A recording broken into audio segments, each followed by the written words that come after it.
Hey guys, it's Matt with Mix Coach, and today we're going to take a look at UVI's Sparkverb. And it is an algorithmic reverb that in today's world we have tons of convolution reverbs, tons of algorithm reverbs, and you know, you it's almost like some of this analog modeling and EQs and stuff. You almost think, why do people keep making them? Well, there's always something different, and this one definitely is different in the regards of I love the fact that they pay tribute to certain digital reverbs, but they really have their own algorithms. There's some like some of the Hall uh, models they have on here are just their own thing, and they sound great. Um, and we'll listen to it in context here in a minute. But it also has some good features. Some of your typical features.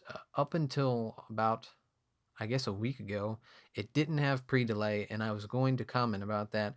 And they released version 1.1 that added pre-delay, and that was awesome, very much needed. Typical, modulation section, and you can definitely hear it on some of the different settings, and it can add a really cool texture and definitely a very 80s type sound to your reverb. Um, Size parameter, pretty self-explanatory. Kind of gives you the illusion of how big the hall is or whatever setting you're using. Um, the shape feature is kind of a unique tool. It changes the perceived room proportions, like the actual. Is it a high point ceiling kind of sound? Is it more rectangular sounding? Kind of a neat, different parameter that makes this unique. Um, and then for uh, this, you can kind of think of as broken down sections for your reverb times on the low end, your mids, and your highs. And it that can be a little bit tricky to set sometimes, and you have your crossover filters here. But really, honestly, with this, I've come to learn if you can just pull up presets and then tweak it to taste, and it'll rock, man. It'll absolutely rock. And down here, it has a mode to change the sound of the room from lo-fi, dark, or bright. And over here, we have a density setting, which basically just changes the thickness, to how dense the actual reverb and the diffusion and all that is. And right here, you can adjust how much diffusion you have going on and when to start the diffusion. At what distance do you start getting that those reflections? And then right here you have a high frequency roll off, and then right here you can adjust the stereo width, and then of course a wet dry. So if you want to use it on an insert rather than a bus. The one thing I would like to see added to this reverb is built-in EQ. And I know the decay times are really supposed to kind of work like your EQ, but I would still like to have a built-in.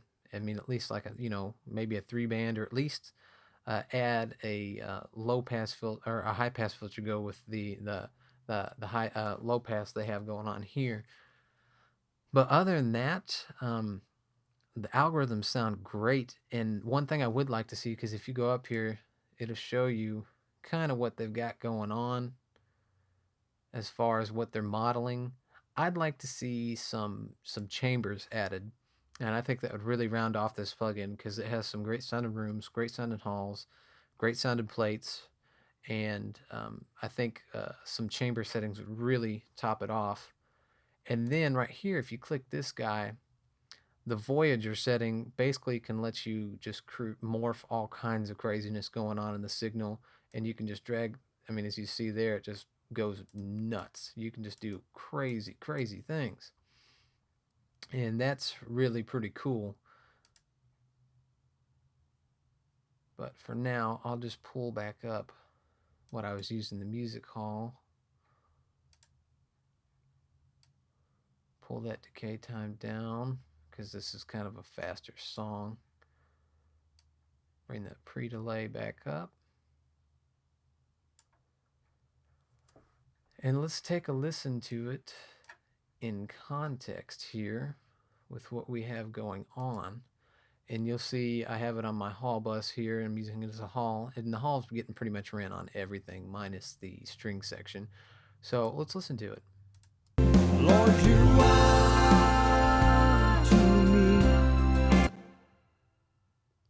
I'll just hit play and stop a few times so you can hear the trail of the verb. Lord, you are. Let me mute the delays for a second. And Lord, you are. Lord, you are. If you listen to that tail off, you can hear the modulation, and you'll really only hear it when you do stuff like that. But in context, it can really add a nice color to your reverb sound. Let me do it one more time. Lord, you are. You can just kind of that old school modulation sound. But really, the best thing you can do is download the demo and try this, because it really has some sweet sounding. Let's see, which one was it? This Woodhall sounds fantastic. And there's just some great stuff for you to try out. And they do, like you see here, EMT tribute. Obviously, that's what that's modeling. They don't.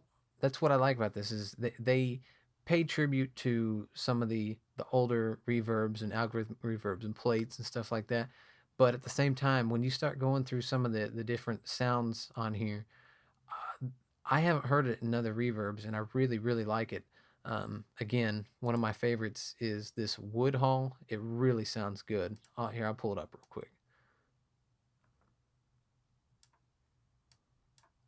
Lord, you are. Lord, you are. Just has a clean, smooth sound, almost like it's not there. And especially with more modern productions, less is more often than not anymore with reverbs. It's you want to feel it rather than hear it, and I really like that setting. But go download the demo, check it out. Comment below, let me know what you think of this plugin, and what you do like about it, what you don't like about it, and what features you would like to see. I definitely, I'm a reverb geek, so I like hearing what other people think, or what ideas they might have, because there's so many options with reverb, and so many different cool, creative flavors and textures you can create with it. I'm always looking for little tricks and tips, and feel free to comment on it, and let us know what you're doing with it. And until next time, guys, happy mixing.